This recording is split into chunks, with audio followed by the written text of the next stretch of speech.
t'as craqué! Ça va bien se passer. Oui, peut-être.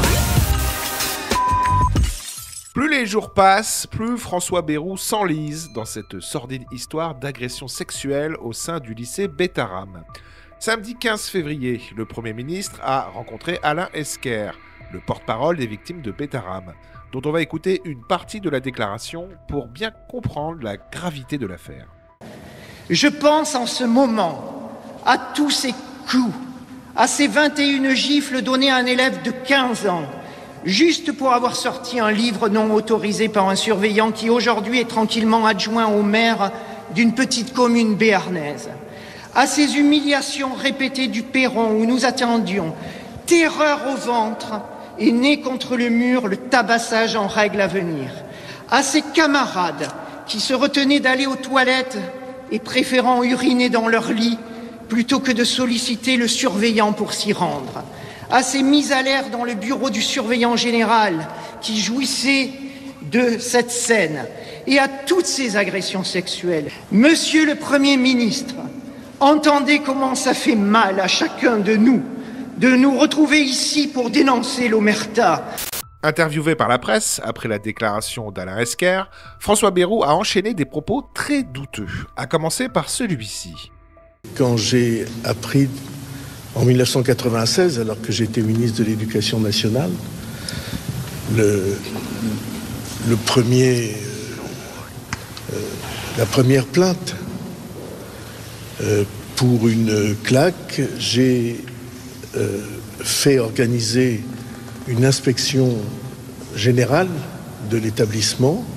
Sauf que, mercredi 12 février, François Bayrou avait affirmé, devant l'Assemblée nationale, n'avoir jamais eu vent du moindre problème à Bétharram.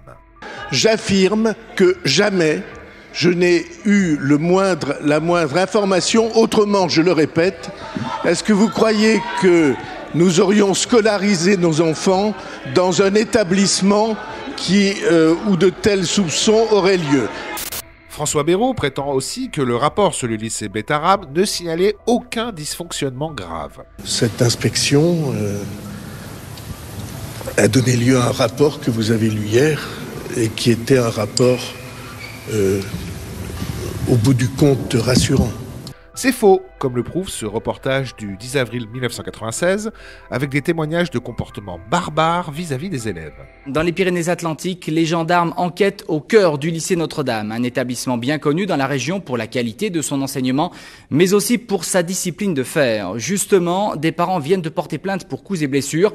Ils dénoncent, je cite, des méthodes barbares et des punitions moyenâgeuses. Le reportage sur place d'Olivier Quérault et Raymond Poitou. Le père d'un pensionnaire accuse. En janvier 1995, son fils a reçu une gifle du surveillant général sur l'oreille. Depuis, il a perdu 40% de ses capacités auditives. En décembre 1995, notre enfant est revenu dans cette école parce que le niveau scolaire est très bon, l'enseignement est quasiment parfait.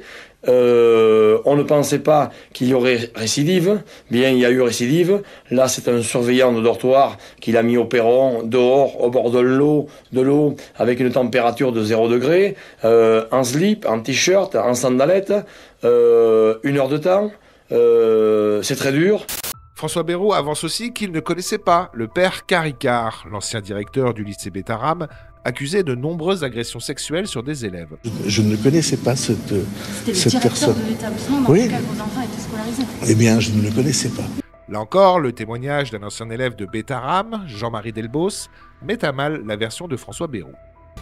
Qui me disent qu'ils ne connaissaient pas, là je le dis face à la caméra, c'est un menteur. Sa femme était aux obsèques de Caricard. Et là, vous auriez dû avoir aujourd'hui un ami à moi qui a été victime de Caricard.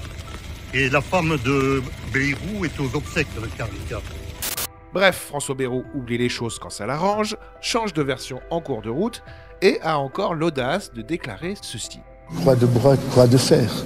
Je n'étais pas au courant et ils ont dit eux-mêmes qu'eux n'étaient pas au courant. N'essaie pas de me baiser, mon vieux. Je te fous dans un tel état qu'il te faudra déboutonner ton col pour... Non, c'est pas ce que vous croyez. François Bayrou n'est pas le seul à traîner des casseroles dans ce gouvernement. Manuel Valls a lui aussi joué un rôle assez trouble durant les attentats du Bataclan.